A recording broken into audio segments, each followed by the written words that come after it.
Ajoa stood in front of the mirror in her small bedroom, adjusting the hem of her dress for the third time. It was a beautiful wine-colored gown that hugged her waist and flared out from the hips. It was not flashy, but it was perfect for the birthday party of a man she had given her heart to for 2 whole years. Kojo was her lover boy with the charming smile, who had enough Instagram swag and 1,000 followers for every excuse he had given her. But Ajoa didn't mind. She was not with him for his followers or for his showmanship. Rather, she loved the version of Kojo the world didn't see. The Kojo who brought her wake after school, who consoled her when she cried over her sister's death, and who always told her, "You are my peace," after their late night phone calls. That was the Kojo she had chosen, the Kojo she believed in. However, her best friend Amma had a different opinion about him. "Ajoa, this your Kojo likes crowd too much. Everything is content for him. Are you sure he even sees you as a person or just as content?" Ajoa laughed it off. "Amma, he has changed though. This past few weeks he has been serious. Last night he even said he wants to talk to me about something important at the party." Amma raised her brow. "Do you think he will propose?" Ajoa smiled shyly and shrugged.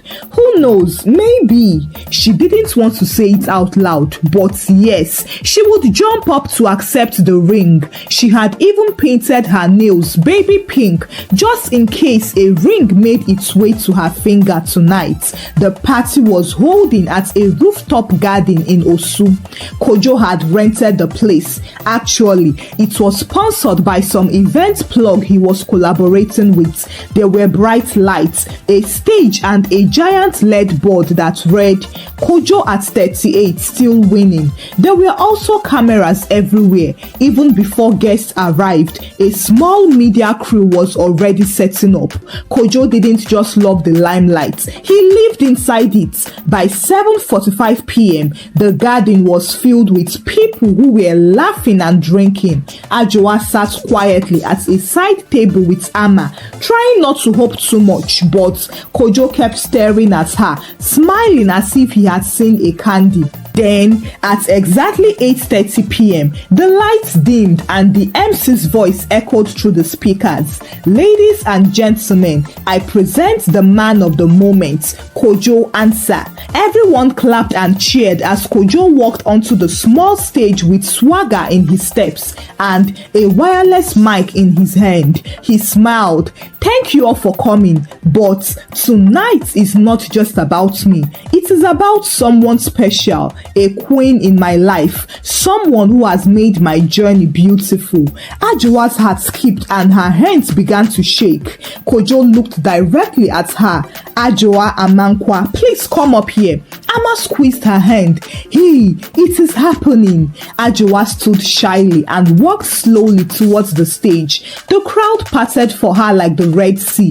People brought out their phones and turned on their cameras. Her heart pounded so hard that she could hear it in her ears. Kojo held her hand, gently pulled her to the center of the stage, and then he knelt down. The crowd froze. "Oh!" Ajoa too froze. Kojo brought out a small velvet box and opened it. Inside was a silver ring. He looked into her eyes. "Ajoa, will you marry me?" The crowd couldn't hold back anymore. They were shouting and clapping. Amma was crying and people were filming. Ajoa burst into tears like a woman who had waited too long to be chosen in public. She covered her mouth and nodded. "Yes." Kojo stood up, placed the ring halfway on her finger, then pulled the mic closer and shouted, "Gotcha!" There was silence. He burst into laughter. Loud, unbothered, and mocking laughter. Guys, chill. It's just a prank, oh. Social experiment. Relax. But she's a good sport. There was scattered laughter. A few people clapped nervously. Someone in the back said, this one is too much. Ajua didn't move. Her hands were still stretched out and she blinked her eyes as if trying to understand the joke. Her tears didn't stop, but they changed. They were now tears of anger and humiliation. Kojo continued talking, waving at the cameras and trying to hype the crowd. It's going on YouTube tomorrow morning. Fake proposal prank. Her reaction was mad. Don't forget to subscribe. Amma had already run to the stage. She held Ajua tightly and pulled her down. Come, let's go, Ajua. It's enough. Let's go, please. Ajua allowed herself to be dragged away as she saw her dream melting in front of the same crowd she had prayed would clap for her wedding. The next morning, Ajua woke up thinking it had all been a nightmare. She sat up in bed confused. Her eyes were swollen. For a moment, she thought she had dreamt it all. The lights, the proposal, the ring, the laughter, and the humiliation. But then her phone vibrated. Then it vibrated again and again and again. She picked it up and saw over 300 missed calls and WhatsApp messages. Then she saw a video link titled Kojo's proposal prank. You won't believe her reaction. She clicked the link and it opened to a YouTube video, a high quality and well edited video with slow motion effects of her crying and saying yes, followed by Kojo's booming laughter and a freeze frame zoom on her shocked face. In the background, someone even added dramatic sound effects and emoji reactions. It already had over 1 million views in less than 6 hours. The comments were worse. This girl no get sense. After 2 years, Kojo is mad, but this girl is too desperate, abeg. These are the women making men feel like gods. Pick me women. See Mumu love. She would have broken his head there. Why did she just stand like a statue? Ajua dropped the phone. She couldn't breathe. She staggered to the bathroom sink and looked into the mirror. Her face was puffy and pale. She had not even removed her makeup properly. She splashed cold water on her face and stared at herself.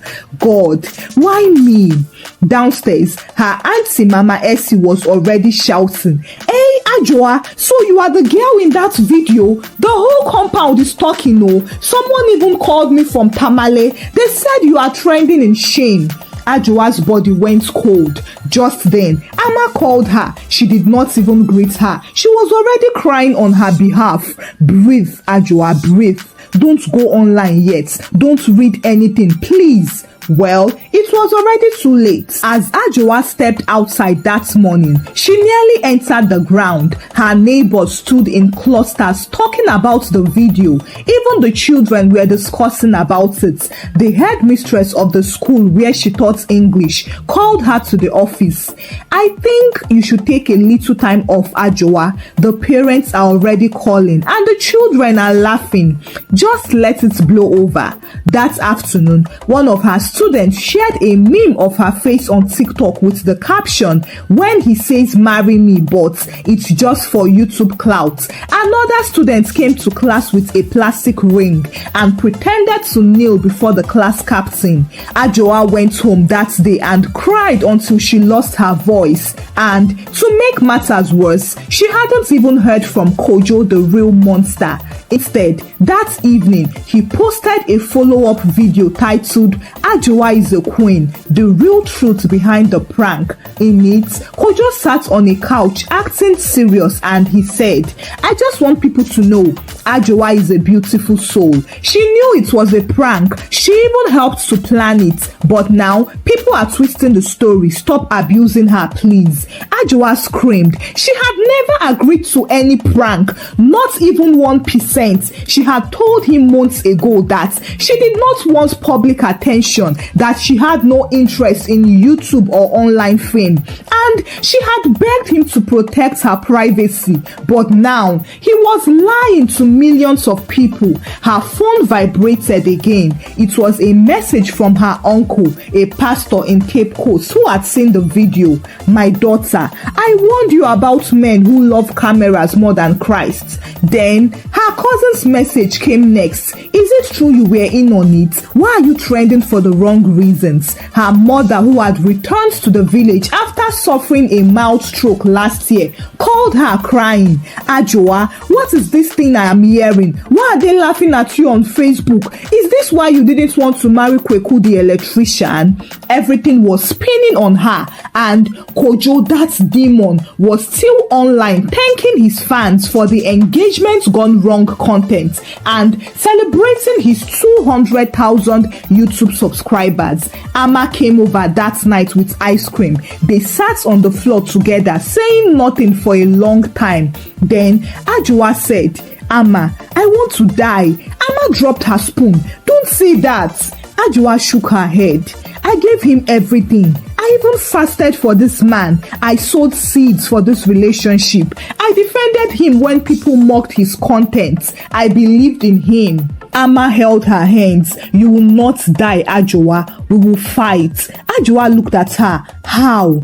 Ama wiped her tears. "I don't know yet, but we will fight somehow. He can't get away with this." Then Ajoa's phone vibrated again. This time it was a message from an unknown number. "You don't know me, but I am Kojo's friend. You need to see something. Meet me tomorrow at Cafe Energy. I will show you who Kojo really is." Ama grabbed the phone and read the message. "Should we go?" Ajoa looked up and nodded. "Yes, let's go."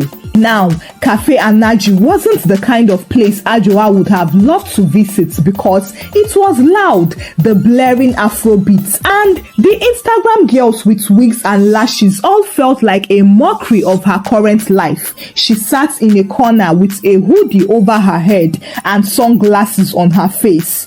Ama sat beside her, scanning every mail that walked in. He said 2 p.m. It's 2:15 already. What if this is a setup? Ama asked. Ajoa shrugged. "If Kojo sent someone to finish me, they should just do it already. At least I will rest." Ama rolled her eyes. "You are not dying, please. Your story is just beginning." Just then, a man in a navy blue shirt walked in. He scanned the room and walked over to them. "Ajoa," he asked. She looked up. Yes, he sat opposite them. "I'm Kwame, Kojo's guy, or let's say former guy." Ama folded her arms. "Talk, we are listening." Kwame took a deep breath. "Look, I have helped Kojo film content for almost 3 years. Pranks, street interviews, fake skits, and even some of the relationship stuff. But what he did to you, nah, that was wicked. And just so you know, it wasn't even for views. He just wanted to show that no woman could embarrass him first. He told us you were getting too emotional and that he needed to humble you before you started asking for marriage." Ajoa's lips opened, but no words came out. Ama leaned forward. "Wait, he planned that proposal with her in mind? With cameras?" Kwame nodded. "He hired 2 professional videographers, told them it was a live proposal and that they should be ready to capture every raw emotion. He even rehearsed the kneel and laugh part with me." Ajoa laughed dryly. "He rehearsed my heartbreak?" Kwame pulled out his phone, scrolled through a few folders and placed it on the table. It was a video of Kojo 2 days before the party, sitting in a car with Kwame and 2 others. Kojo was talking. "Chale, you people should just wait. When I kneel down and she starts crying, don't laugh, oh, hold it. Let the reaction marinate. I will give her one hot, just kidding, and walk off. She will shake like a tree. It's going to break the internet." They all laughed. Then someone said, "Kojo, you bad past devil." Ajoa closed her eyes and Ama covered her own mouth with her hand. but Kwame wasn't done. He opened another folder. This time, there were voice notes of Kojo with the same arrogance. Ajoa dey feel say she go pressure me into marriage by playing good woman. I go shock her after this prank. If she still stay, I fit consider her. If she gets angry, well, good riddance. Now, that shattered the remaining pieces of her already broken heart. Ajoa placed her hands on the table and leaned forward. Why are you showing me all this? Kwame shrugged. Because I want to stop helping him destroy people, and because I realized that what he did to you wasn't just wicked, it was dangerous. You've lost yourself and you are disappearing. That's what he wanted. Ama grabbed the phone, sent all of it, the videos, the audios, everything. Kwame nodded. I will, but don't just upload it anyhow. He will deny and spin it. Ajoa nodded. I won't upload it yet. I will let the truth speak slowly, and when it starts talking, Kojo won't be able to laugh over it. She looked out of the window and narrowed her eyes. First, I will write my story, but not like his videos. I will use his own words, those voice notes and those videos. I will make him listen to himself. Ama nodded. And we'll make people listen too, but this time on our own terms. Later that night, Ajoa sat on her bed with her laptop open. She started recording. My name is Ajoa Amankwa. I did not agree to be content. I was just in love, but love should never be a joke, and a woman's tears shouldn't be someone's punchline. But since we are all into content now, then let's ride along. She played the first voice notes, then she looked into the camera. You all laughed when I cried. I get it. You thought it was funny, but before you laugh again, just listen. Meanwhile, Kojo sat in his car outside one of his usual hangout spots that night, skimming through his notifications and grinning like a child licking icing off a cake. His latest video, a sit-down interview he titled "Why I Pranked My Girlfriend, The Real Truth," had just hit 1.8 million views. He had sprinkled some fake remorseful lines, a few crocodile tears, and blamed editing for how the clip made Ajoa look. Well, it was working as expected. The comments were mixed. Some were calling him toxic, while others were calling him a marketing genius. He smiled and leaned back in satisfaction, unaware of the storm that was coming, because by morning, Ajoa's video would have done what she never imagined possible. It shattered his foundation. Online draggers resumed their job. Wait, so Kojo rehearsed everything? Did you hear the part where he said, if she stays, I'll consider her? That guy is a sociopath. He called her emotions marinades. Ew. Big pages reposted the voice notes and recordings. There was enough evidence such that Kojo couldn't talk his way out. He couldn't say it was scripted. He had been caught in his own voice, planning the downfall of a woman who trusted him. He tried to respond with another video, but it was a big mistake. He titled it, "She's using me for views also," and online people dragged him like power cables during Harmattan. Their comments poured in. Shame on you, Kojo. She did not even mention your name. You exposed yourself. So, you mock her, break her, lie on her, and now she speaks and you play victim. You are not a content creator. You are a content criminal.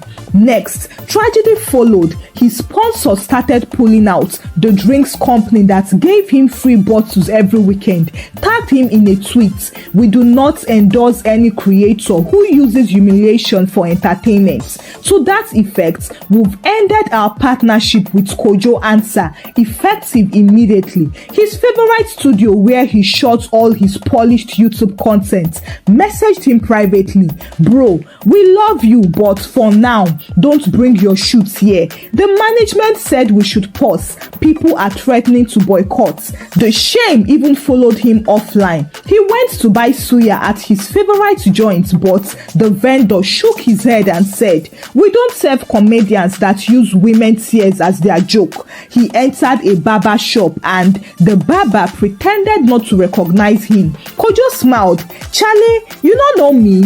The barber wiped his hands and said, "Oh, I know you. You be the guy wey dey kneel with ring wey turn to comedian. Sit down, let me prank your hairline too." The shop burst into laughter. Kojo lowered his head in shame and walked out. He could not find peace in Accra anymore, and it finally dawned on him that his power had shifted. He tried putting out more prank videos, but the number of dislikes was more than the number of views. Kojo was losing everything he once used to control: the fame, the followers, and the flattery. Yet Ajoa said nothing. She did not reply his shade. She didn't even give interviews or try to go viral again. She simply went back to her quiet life.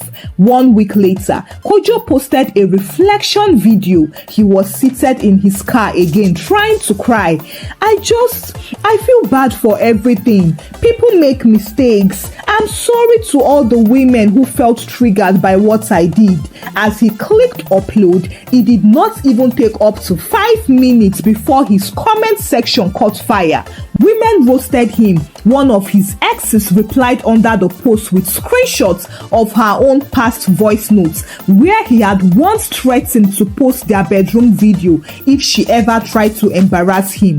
"You called Ajoa desperate, Kojo. Remember when you said I wasn't wife material because I refused to fake a breakup video with you for engagement?" Then another girl came with her own story, and then another. One guy wrote, "Kojo is the reason women should now check if the ring box has a camera inside. He thought time would clear the dust, and that if he kept his head down long enough, the internet would forget what he did to Ajoa and people would move on." And it seemed so, because 6 months later, the proposal prank had died down, but unfortunately, Kojo's YouTube channel died with it and was now like a ghost town. The last video he uploaded, titled "Please Forgive Me," was the worst forgiveness video ever. The sponsors never returned, the brand gigs dried up, and his Instagram became a deserted museum of old photos with comments turned off.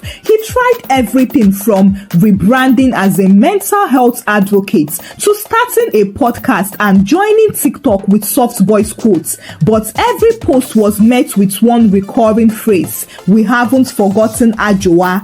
Even his friend who had withdrawn with him at the time of the scandal never returned. The final straw came when his mother, his only real supporter, called him one evening after church and said, "Kojo, I raised you better. You didn't just disgrace that girl. You disgraced me." The pastor used your prank as an example of end-time foolishness. That night, Kojo stared at himself in the mirror and saw the emptiness that had enveloped him. All the likes, the fame, and the fake pranks, none of it filled him. Without a crowd, he was nothing. He picked up his phone, stared at Ajoa's name for a few minutes, then he deleted it. He knew he wasn't even worthy of her anger anymore, so no need. As for Ajoa, she had made peace with her life. She focused on school, market, and church, and now love had become a language she no longer wanted to hear, until that Thursday morning when she went to buy fabrics at Makola Market. She was tired and frustrated as the fabric seller had annoyed her by increasing the price in the middle of their transaction. As she turned to leave, she bumped into someone. A thick voice said, "Sorry, it's my fault." Ajoa stepped back and muttered, "No, I wasn't watching." He smiled and said, "You dropped this." Ajoa looked up and paused. When he handed her the small handkerchief she didn't know had fallen, she nodded, took it, and walked away quickly, thinking that was all, but fate had another plans. 3 days later, she ran into the same man again, this time at a supermarket. She was buying canned tomatoes while he was comparing mop brands. He saw her and waved. "You again?" Ajoa's instinct was to wave back and disappear, but he walked over, held up 2 different mop heads, and asked, "Do you think this one will clean better, or is it just fancy packaging?" She giggled. That one is useless. You will mop twice with it. He nodded. Thanks. My name is Mensa Dapa, by the way. Ajoa nodded, then offered her hand. Ajoa, they talked briefly, and that was when she knew he was a 41-years-old owner of a logistic company. He was divorced with no kids, no Facebook, and no Instagram accounts. She didn't believe him. What man has no social media in 2025? No Facebook, no Instagram, not even WhatsApp stories. He smiled. I don't really care about social media. Ajoa blinked. At all? Nope. I have heard enough horror stories. As time went on, they continued to meet again and again, and each time they met for either lunch or to talk, Ajoa felt peace in a way she hadn't with any other man. Still, she resisted. She wasn't about to go through another roller coaster with a son of Adam. As such, anytime Mensa looked at her for too long or does something for her, she would brace herself for a punchline that never came. Until one Saturday evening after a small dinner at his place, when he asked, Ajoa, what are you afraid of? Ajoa sighed and said, I need to tell you something. Mensa paused. All right. Last year, I went viral. He nodded. Okay. Not for anything good. My ex-boyfriend proposed to me on stage at his birthday party in front of everyone. And when I said yes, he laughed and said it was a prank. He recorded it, posted it on YouTube, and it trended. Mensa's face changed. He sat forward. He did what? He made content out of my heartbreak. He gained subscribers. I lost my respect. My students mocked me and my family were ashamed. Mensa didn't speak for a full minute. Then he said, and you are still standing? Most people would have withdrawn and disappeared. But you are here, talking about it like a full-grown woman. That's a strength. I respect that. Ajoa looked at him. I'm afraid of being laughed at again. Mensa looked at her. I understand your fears, but hear me. If I ever make you cry, it won't be for content. It will either be because I am standing beside you during childbirth or holding your hand during your mother's funeral. I don't do jokes with people's hearts. Tears spilled from her eyes. That was the first time she cried in front of him, and he did not record it. He just wiped her tears and held her. For 4 months, they had the most beautiful and respectful relationship. Mensa never raised voice at her or flooded her with empty words. He never called her my queen. He just called her Ajoa, and somehow that simple name now felt more sacred than 1,000 pet names. But despite the peace, she was still afraid. Every time Mensa looked at her too long, she would fidget and brace her heart to be defensive. What if this ends in another joke? What if all of this is a strategy? She carried these questions like invisible weights until one Saturday evening. They had agreed to spend the evening at Mensa's house, and after eating dinner, they were sitting on the rug watching TV when Mensa stood up and disappeared into his bedroom.